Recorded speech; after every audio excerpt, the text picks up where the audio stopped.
Assalamualaikum warahmatullahi wabarakatuh. Halo semuanya. Kami dari kelas 11 lebih tepatnya pada kelompok 1 akan menampilkan video tentang tes prosedur yang berjudul langkah-langkah mengoperasikan mikroskop dengan efektif. Tapi sebelum kita masuk ke pembahasannya, izinkan kami memperkenalkan diri terlebih dahulu. Perkenalkan, saya Wira Surya Dharma Budiata. Perkenalkan, nama saya Sofyan Jaya Prayogo. Perkenalkan, nama saya Muhammad Munal Alido. Perkenalkan, nama saya Afgan Aditya Syahriza. Dan perkenalkan, nama saya Dafa Alireza Saputra. Oke teman-teman, kita lanjut ke pembahasannya. Nah, tujuan yang pertama adalah 1. Memberikan informasi tentang struktur mikroskop. 2. Untuk memberikan petunjuk atau cara pada penonton tentang penggunaan mikroskop. Yang ketiga, memberikan edukasi kepada penonton untuk memperoleh hasil pengamatan secara akurat. Keempat, menjelaskan kepada penonton tentang mekanisme penggunaan mikroskop. Selanjutnya kita masuk ke bagian alat dan bahan. Nah, yang pertama dan yang paling utama itu ada mikroskop yang akan kita gunakan untuk mengamati sebuah sampel. Mikroskop itu sendiri itu memiliki berbagai jenis. Yang akan kita gunakan kali ini adalah jenis mikroskop elektrik. Dan yang kedua ada glass breaker. Dan yang ketiga ada kaca penutup. Yang keempat ada kaca benda. Yang kelima ada pipet yang fungsinya untuk memindahkan cairan tetes demi tetes. Dan yang terakhir adalah sampel. Oke, itu saja untuk penjelasan alat dan bahan. Kita akan masuk ke bab langkah-langkah. Langkah pertama, kita siapkan dulu bahan-bahannya untuk memudahkan kita untuk uji coba sampel. Ya.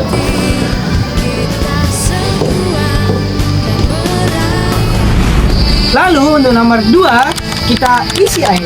Isilah air sebanyak 10 ml yang dimana ini nanti akan kita gunakan dan kita teteskan ke sampel yang akan kita uji pengamatan. Lalu yang ketiga, persiapkan sampel pada kaca penutup. Iris sampel ini setipis mungkin, bisa menggunakan irisan melintang atau irisan bujur. Kemudian setelah ditaruh pada kaca benda, tetesi dengan air sebanyak 2 tetes. Kemudian tutup dengan kaca penutup dan letakkan pada mikroskop. Namun, tidak semua sampel yang digunakan itu diiris, dikarenakan sampel yang kami pakai adalah sampel tumbuhan, yaitu pada daun. Kita perlu mengiris tipis mungkin menggunakan irisan melintang atau irisan membujur agar hasil sampel terlihat secara jelas dan detail. Jangan lupa untuk menyalakan mikroskopnya karena ini adalah mikroskop elektronik.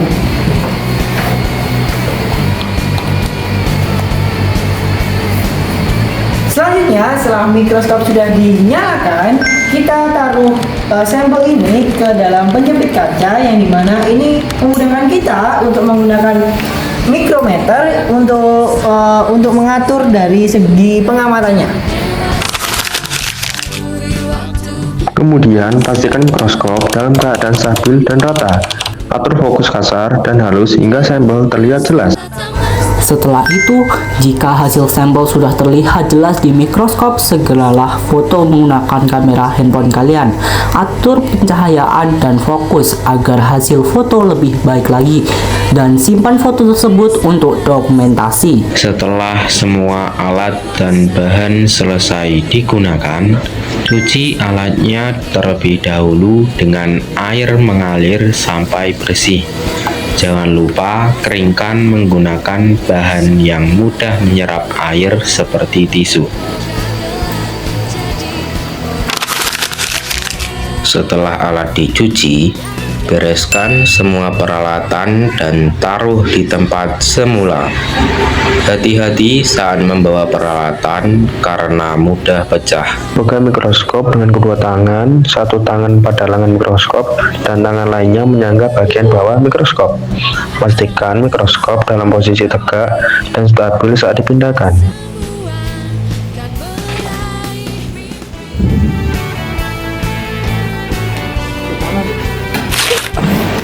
Selanjutnya, kesimpulannya yang telah kita paparkan hari ini di video yang telah kita buat, yaitu teks prosedur mengenai langkah-langkah mengoptimalisasi dan mengoperasikan mikroskop dengan efektif. Kesimpulannya yaitu tentang penggunaan mikroskop mikroskop adalah bahwa penggunaan ini memerlukan langkah-langkah yang sistematis dan efektif. Karena apa? Karena untuk memperoleh hasil pengamatan yang akurat dan maksimal, dengan mengikuti prosedur atau langkah-langkah yang benar, pengguna dapat mengoperasikan mikroskop dengan efektif dan efisien. serta menghindari kesalahan yang dapat menyebabkan kerusakan pada mikroskop atau hasil pengamatan yang tidak akurat. Nah, dan tadi sudah dijelaskan di langkah-langkah sebelumnya kalau mikroskop itu dibagi menjadi dua jenis, yaitu mikroskop elektron dan mikroskop cahaya. Sekian pemaparan video tentang teks prosedur dari kelompok kami. Harapan kami adalah penonton yang telah menonton video ini dapat mengoperasikan dan mengoptimalisasi mikroskop dengan efektif. Bila ada salah kata, kami mohon maaf. Sekian. Wassalamualaikum warahmatullahi wabarakatuh. Salam 11.5. Salam.